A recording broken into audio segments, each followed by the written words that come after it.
महाराष्ट्र राज्यामध्ये आज जाती जातीमध्ये होणारे भांडणं, मॉब लिंचिंग असे हे प्रकार पाहिल्यानंतर निश्चित आपण पाहिलं, नांदेडला घडलं, जामनेरला घडलं, जळगावला, अशा अनेक ठिकाणी काही जे गावगुंड असतात, काही जे चुकीच्या मार्गाने लोक याच्यामध्ये एकमेकाच्या धार्मिक भावना बळकून ज्या पद्धतीने वातावरण खराब करू लागले आणि विशेषतः मायनॉरिटी समाजालाच त्याला टार्गेट केला जातो।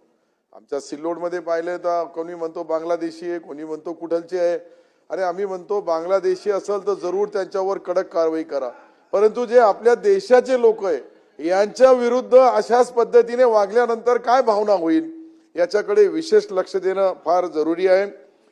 काही लोक आपल्या दबावाखाली काही पक्षाच्या त्या लोकांना प्रत्येक एक समाजाला टार्गेट केला जातो। काही गुन्हे दाखल झालेले ते गुन्हे भी रद्द व्हायला पाहिजे आणि विशेषतः सत्य पाहायला पाहिजे।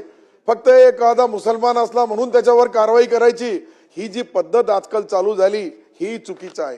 जो गुन्हेगार आहे तो कोणत्याही जातीचा असू शकतो, कोणत्याही धर्माचा असू शकतो।